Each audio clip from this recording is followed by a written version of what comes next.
Welcome, I'm the Kaiju no Kami, and this month's news report is brought to you by Patreon. Patreon, where promises are paid for. What's up, everyone? I hope you've been having a good summer. I know it's been quite a while since I've done a news report. I've been busy.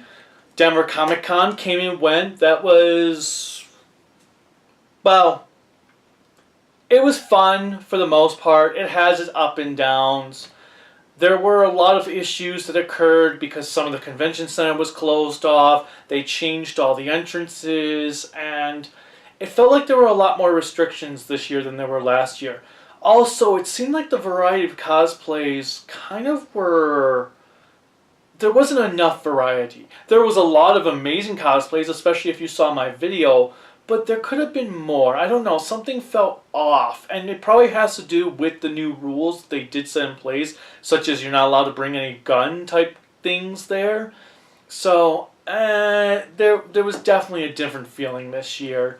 And it was busy. It was really, really busy. But if you watch the panel pieces I put up from the Justice League panel, that was a lot of fun. That was great to see. Denver Comic Con has put up the entire panel on their own YouTube page, so if you want to see the whole thing, you can definitely check it out there. I had a lot of interviews with cosplayers, artists, authors. Joe Giella was awesome. If you don't know who he was the artist, well, the inker on the original Flash run for the Silver Age, same with Green Lantern. I had a lot of fun meeting him. His interview was great. I wish I had more time to do his interview because we could have just talked for hours.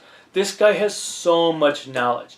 I also got to learn that Bob Kane's father was a lawyer, which is why in the 30s Bob Kane got full credit for creating Batman, and it wasn't until, last year? 2015, more recently, that Bill Finger has actually been credited as well as creating Batman, because Bob Kane's dad, being a lawyer, set all the contracts up and apparently told him, you are not allowed to let anyone else take credit for this character. It's all yours. You're going to get all royalties for it. And even during the Adam West series, all those bam, pow, wow, whatever signage, when they would do attacks, Joe Giella would be the one who drew them, and then Bob Kane would just trace over them in marker. That's pretty shady, but because of what the contract said, Bob Kane's a dick. As is Neil Adams. That dude was a jerk. I met another of my fans at the convention. I want to say his name was Corey. It's been nearly a month, so my brain's kind of gone, what? Comic-Con? I think his name was Corey, so a shout out to you. It was great to meet you. Over the last few weeks, I've done a couple quick reviews. Spider-Man Homecoming was amazing, spectacular, superb. It was the superior Spider-Man movie and all of that buzz. There is a lot of web of plot threads in this movie. It was fun. I actually went to see it again this past weekend because there was nothing worth seeing because I'm not going to pay to see Dunkirk or Valerium. I'll catch those on video. Baby Driver is really good if you're wanting to check that out. And then, of course, War for the Planet of the Apes. I'm not sure which one I like more, Spider-Man or War. They're tied right now for my favorite movie of the year. Oh, and of course, on the subject of superheroes, Batman Mask of the Phantasm just came out on Blu-ray yesterday. Pick that up because if this sells well, we may be able to get the animated series. Ooh, yeah, that would be awesome. What else? Okay, review-wise, I hope you enjoyed my reviews for War in Space and the Mysterians. War in Space was kind of a letdown. I'm not sure what I was really expecting out of it, but I was expecting something better. Something to be at least as engaging as Etrigan, since it is basically Etrigan in space, just without a giant monster. But whatever. It showed its rush status.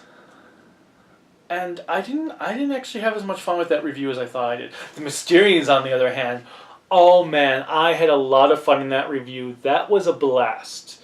I hope you watched my review of it, and if you haven't, check it out. I hope you have watched the movie or have the chance to watch the movie, because that movie is great.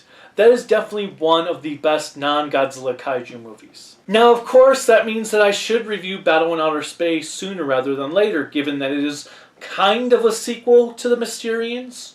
So what I've been thinking is I'm up to, what is it, 1967 subscribers? I think that's my number last time I checked, which was yesterday. Maybe it was 1963.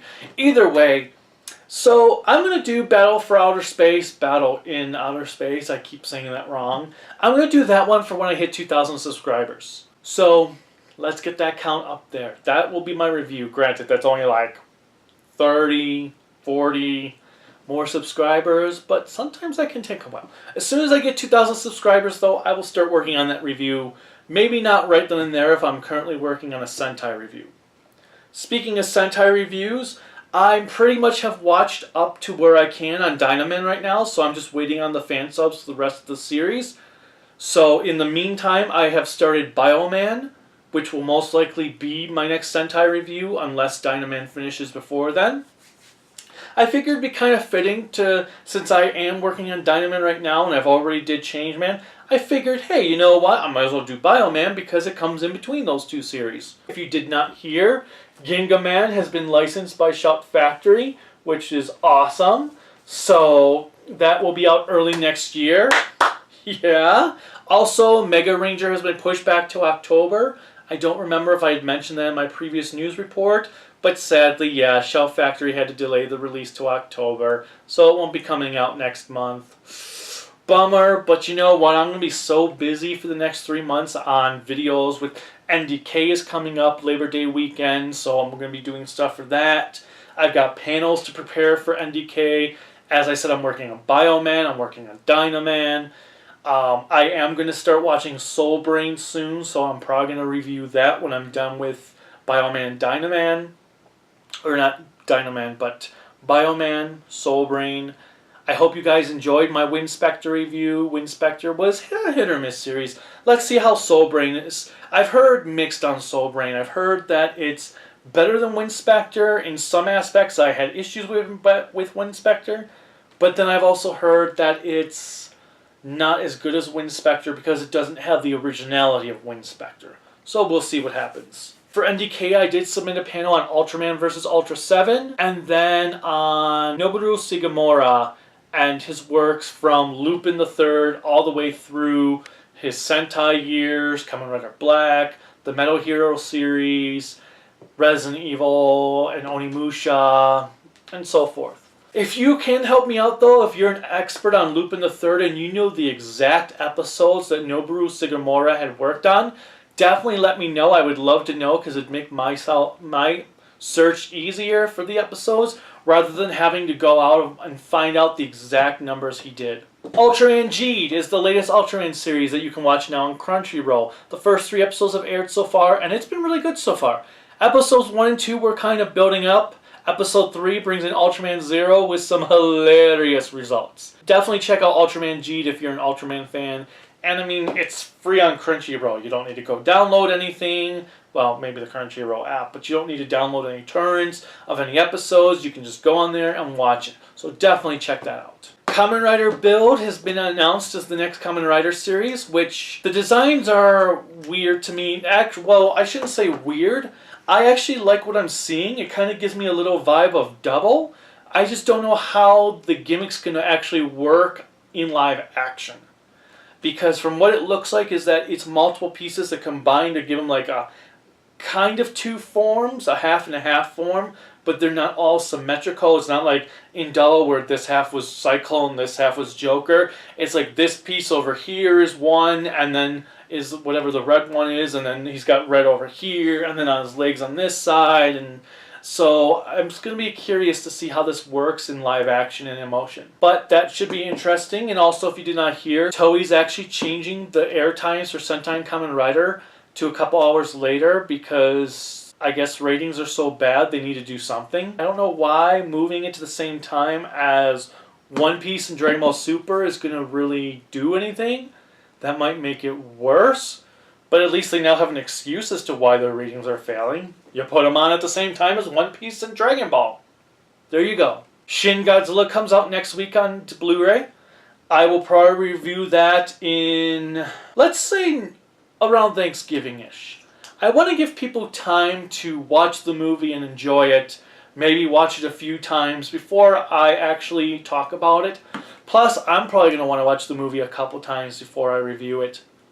So, let's say around Thanksgiving-ish is when I'm going to review Shin Godzilla. I'll probably do it after I do Megaranger. that sounds like a good plan. I'll do Megaranger and then Shin Godzilla in November. So November's already laid out. Then again, I have most of my October plans laid out too. So there's that. It's going to be a Halloween heavy month. And I think there's a Friday the 13th in October as well. So you know what else to expect.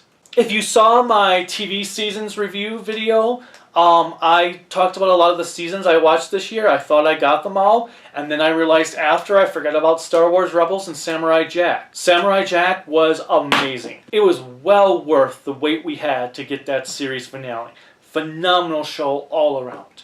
Star Wars Rebels was a pretty good season. I'd say it wasn't as good as last season. There were a lot more filler episodes, but we did get a lot of development for Sabine, who is my favorite character in the show. So that was nice. Although I'm still kind of vexed on the whole twin sons thing that happened between Darth Maul and Obi-Wan. That was kind of a letdown. That was probably my least favorite aspect of this season, just because it was kind of like, that's it? They spent the whole season for that?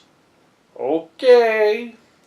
But then again, it's kind of hard to top the moments of Darth Vader in Season 2. So, well, what you gonna do? I also found, what's his name? Thrawn to not be as cool as people made him sound. Most of the time he spoke in this slow, monotone voice and would just pretend that his failures were all plans for a bigger goal. It just didn't work for me. Which is kind of funny because Hasbro did a San Diego Comic-Con Thrawn exclusive figure that comes with all these cool relics from his office in the show. And I want the figure for those relics. But I just don't know if I want to spend $50 for relics. But it would be cool. I want those relics. For those of you that, if you watched my Q&A video last month as well, I hope you enjoyed it. I have another Q&A planned for either end of next month, maybe early September. So if you have any more questions to send me or want to send me more questions, want to know anything, feel free to send them to kaijunokami@gmail.com. Other than that, that's pretty much it for this month. I don't think I have anything else to add. So until next time, bye.